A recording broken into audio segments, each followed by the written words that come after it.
Ok, xin chào mọi người. Hôm nay tôi sẽ chia sẻ với mọi người cách đấu một cái đường line in cho cái cassette Sony. Ở đây là cassette CFS WF338 này. Thì hồi trước tôi cũng làm một cái line in, đường line in ở chỗ này, nhưng mà đấy là cái khác. Và hôm nay tôi muốn chia sẻ với các bạn thêm một cái cách nữa. Và cách này thì chúng ta sẽ gọi là tối ưu hơn cách cũ một chút, đó là chúng ta đấu thẳng vào đường radio. Để nếu mà chúng ta có ghi âm ở cái cassette, hộp cassette chăng nữa thì chúng ta vẫn ghi âm được. Có nghĩa là chúng ta chỉ cần ngắt đường radio thôi. Cách này thì nó có vẻ tiện hơn, nhưng mà chúng ta lại phải là gạt sang cần radio, thì mới được. Đấy. Tôi đã tháo cái đài ra rồi. Thì trước tiên là chúng ta phải tìm mạch radio để đấu vào. Đối với một cái đài mà nó có tính năng CD hay là một cái gì đó nó tương tự CD, chúng ta đấu âm thanh từ đường CD xuống thì chúng ta chỉ việc gạt sang đường CD. Nếu CD hỏng thì nó rất là dễ. Nhưng đây cái radio cassette này thì nó chỉ có chức năng radio với lại cái hộp cassette thôi, nên chúng ta phải đấu vào một trong hai đường đó, hoặc là đấu theo cách khác cũng được. Nhưng mà thôi, đấy là cái video trước thì tôi đã làm rồi. Video này tôi chỉ đấu vào cái phần radio cho các bạn nhé.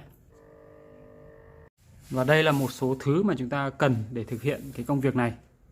Tất nhiên là có cái mỏ hàn ở kia nữa kìa. Thì chúng ta gồm có ở bên này sang trước này một số dây điện này. Các bạn có thể chọn dây màu nào cũng được, nhưng mà tốt nhất là nên chọn dây nó có nhiều màu sắc để dễ phân biệt. Thiếc này, vỏ thông này để hàn mạch này, một cái ngõ line in để chúng ta dùng này, dùng cho rắc 3,5 hoa sen này, đầu hoa sen. Còn cái này là công tắc 6 chân để chuyển đổi giữa radio và cái phần này. Một cái tô vít nữa chắc chắn rồi. Ok, giờ tôi sẽ tháo ra. Ở đây là cái mạch radio. Ở đây mạch radio ở góc này thì tôi sẽ tìm cách mà đấu vào đây. Đấu đường âm thanh nhé các bạn nhé, đường âm thanh của radio, âm thanh. Còn cái đường điện thì khi chúng ta gạt cái nút này sang, ở trên đây là radio này, thì khi chúng ta gạt sang ở đây là radio thì nó sẽ cung cấp điện cho mạch này. Mạch này thì cung cấp cả đường âm thanh, truyền tải qua cái đường âm thanh qua đây luôn, để ra cái công suất để phát ra loa. Thì bây giờ chúng ta tận dụng nó, chúng ta ngắt cái đường âm thanh của radio đi bằng cái công tắc này. Đó, ví dụ gạt sang phải sang trái gì đấy, đại khái là công tắc hai chiều thôi. Thì khi gạt sang đây, ví dụ khi gạt sang đây là chúng ta nghe radio này, khi gạt sang đây chúng ta nghe line in này. Đó, như thế thì khi chúng ta muốn nghe line in, cái công tắc gạt này cũng phải để ở chế độ radio. Còn khi ví dụ gạt xuống đây là chúng ta nghe học băng chẳng hạn. Đấy, thì nó sẽ không ảnh hưởng nhiều đến cái công tắc này. Ok, đấy là cái cách hoạt động của nó là như vậy. Thì chúng ta sẽ làm thôi. Ở đây sau khi tôi cậy cái hộc băng cassette ra thì nó được như vậy. Đây, hộc băng cassette là cái phần này đây các bạn. Chúng ta vặn ốc ra thôi. Tôi cũng đã có cái video clip tháo cái hộc băng đấy ra rồi. Các bạn nếu không biết có thể xem lại. Thì đây chúng ta có mạch, đây là mạch công suất, tổng công suất và trung này. Đây là mạch radio này. Ở đây chúng ta quan sát cái dây dẫn từ radio sang, nó có đường R này, và đường L này. Đây là hai đường âm thanh. Còn một cái đường nữa thì là chúng ta câu vào mát, đường nào cũng được. Nói chung là đường mát thì nó dễ rồi. Thì chúng ta chúng ta sẽ đấu vào ba cái đường này. Đó, và tất nhiên là phải qua cái công tắc này trước rồi, để chúng ta chọn cho nó qua thì nó mới chạy qua. Tôi vừa đo xong cái chân công tắc, thì bây giờ tôi sẽ để cái công tắc ở đây và mô phỏng cho các bạn biết. Ở đây nó có 6 chân này. 1 2 3 456. Thì ở đây tôi vẽ công tắc nha. 1 này, 2, 3, 4, 5, 6.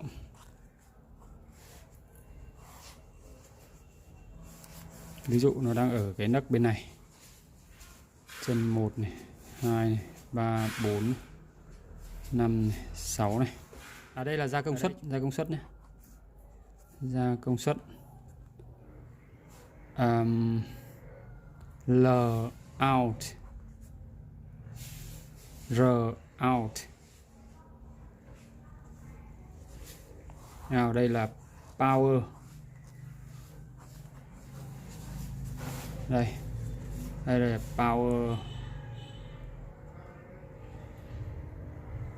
power sound.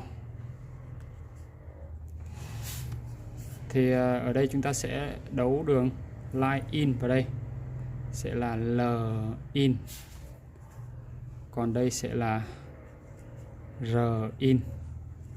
Đây chính là cái này. Còn đây là D3 với 4 này chúng ta sẽ là R radio in. Còn cái đường này sẽ là L radio in. Ok, không biết tôi mô tả thì các bạn hiểu chưa? Tại vì khi chúng ta gạt sang đây ấy, thì radio sẽ nối vào đây và sẽ ra công suất. Còn khi chúng ta gạt cái này, gạt cái nút đen này, gạt nút đen này sang bên này, nút đen sang bên này thì nó sẽ tiếp bốn cái cực này. Thì lúc đấy chúng ta sẽ nghe đường line in ở đây.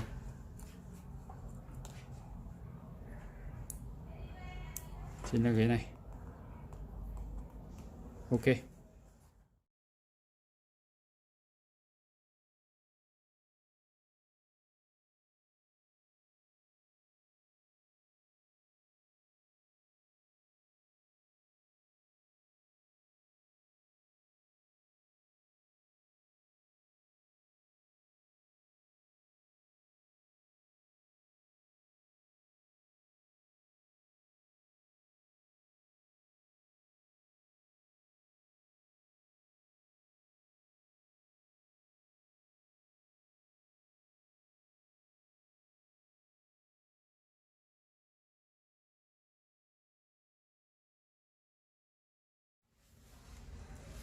Rồi ok, giờ tôi sẽ dùng cái sơ đồ tôi giải thích thêm cho các bạn. Đây, ở đây tôi muốn làm đây là hai đường line in này. Đây, hai đường line in sẽ vào đây. Còn đường này là vào nguồn công suất. Đường này sẽ là radio. Ok, chúng ta sẽ có các cái chức năng công tắc ở đây. Ok, thưa các bạn, ở đây tôi đục một cái lỗ này để vừa nhét vừa cái công tắc này. Đây. Tôi dùng hai cái máy khoan này vừa khoan xong này. Đó, nhìn nó không được đẹp lắm nhưng mà chúng ta nhét vừa cái này là ok. Ở đây là R và L.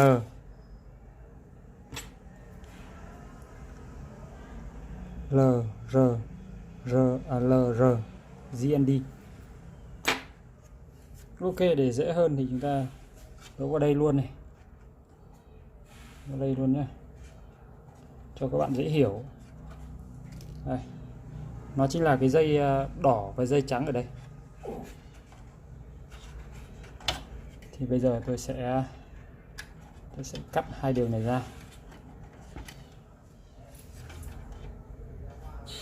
Cắt hai đường này ra.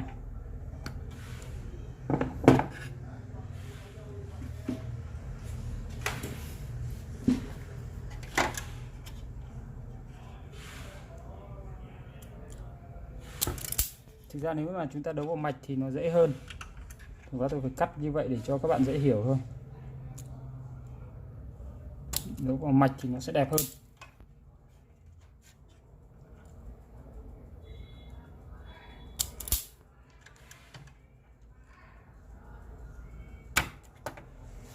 Bây giờ tôi sẽ đấu hai cái đường này là vào đường đen này. Đường đen này.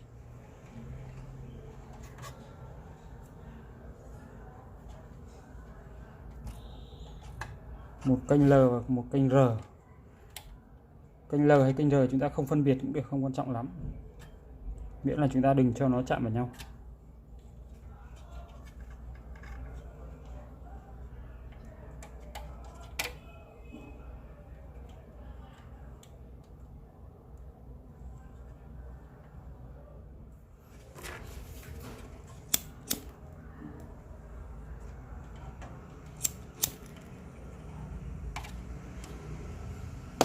Ok, bây giờ hai cái cực trắng này tôi sẽ đấu vào đây. Ok,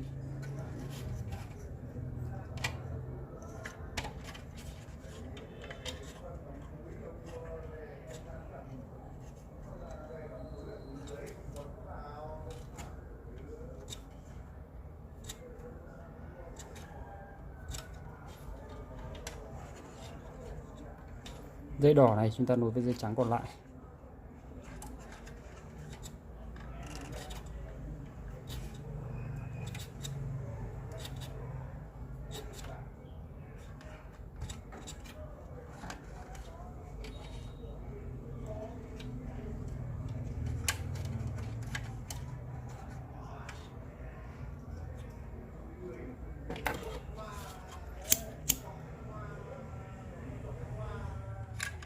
Còn hai cái còn lại chúng ta sẽ đấu vào cái này.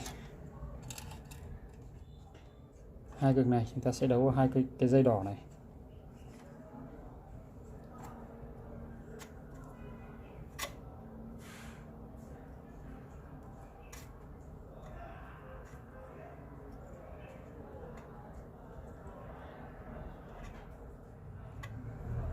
Ok, còn cái dây này chúng ta sẽ đấu xuống dây mát. Do cái dây này ngắn quá tôi phải nối vào nhé, tôi nối cái dây đen này vào này.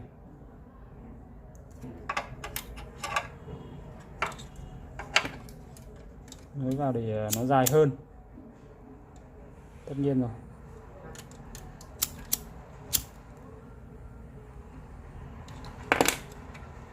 Ok, sau khi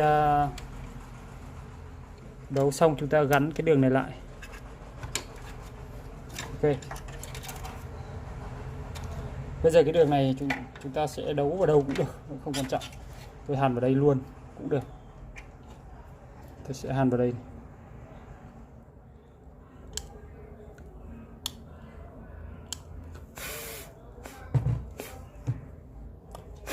Ok, vậy là xong. Bây giờ chúng ta cắm vào test thôi.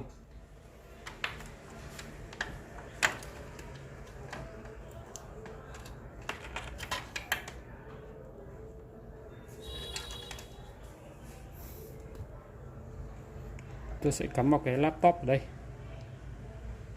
âm thanh này.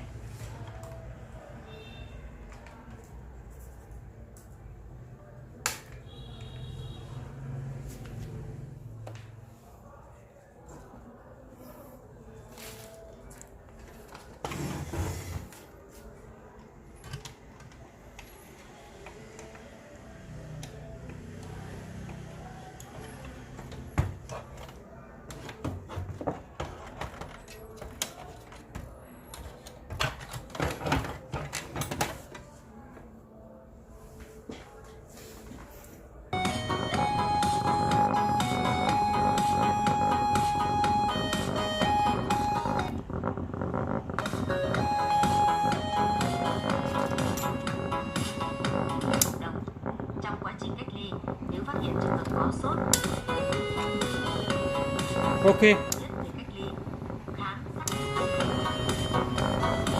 cái tiếng lộp bộp này thì tôi nghĩ là tí nữa tôi gắn vào nó sẽ không kêu nữa. Ok, hoặc là tôi sẽ khắc phục sau. Giờ tôi gắn vào đã. Tôi đã khoan 3 cái lỗ đây. Cái lỗ nhỏ này để tôi vít ốc, vít cái ốc này từ ngoài vào. Tôi sẽ úp vào đây. Đó, úp vào đây.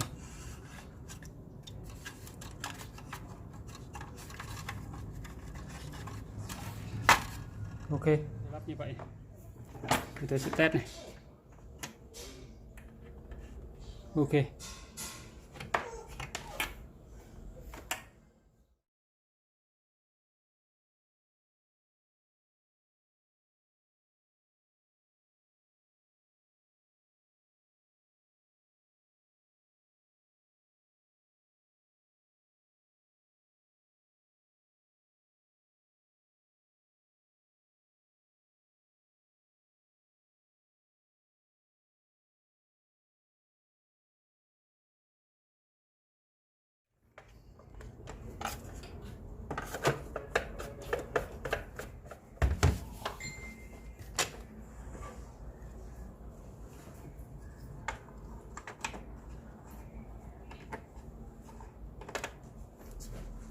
đổi tiếng sau.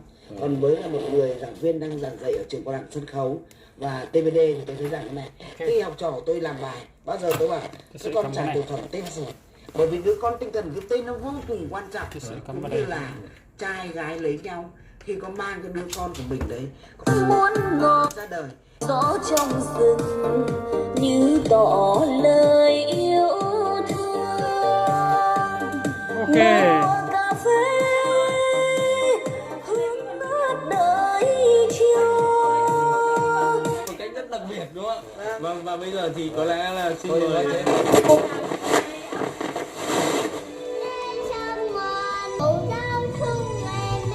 chord which is super cheap, super effective for your busy and late.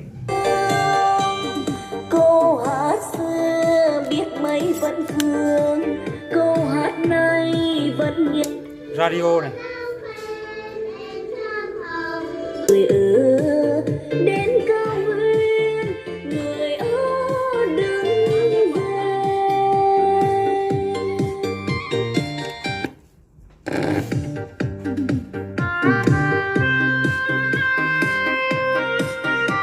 Ok.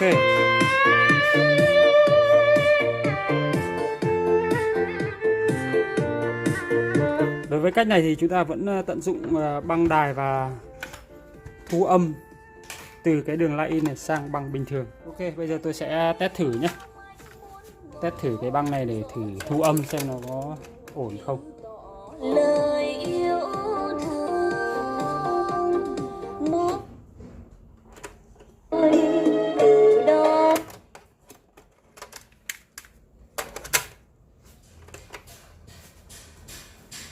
Ok, tôi sẽ test cái phần này này. Lồng gió mà gặp em trên mọi quê hương.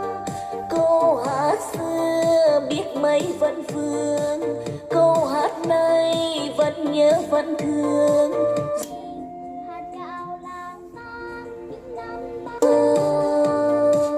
Đến cao nguyên. Ok, tôi sẽ tua lại một đoạn xem nào. Mấy vẫn vương, Ok, câu hát này vẫn nhớ vẫn thương. rất nét các bạn.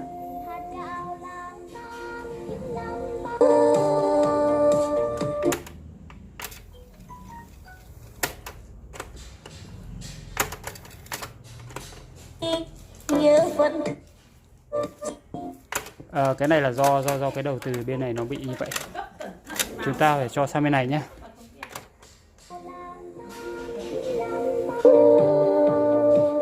đến cao nguyên. Ok. Vì đáng Xin chào mọi người.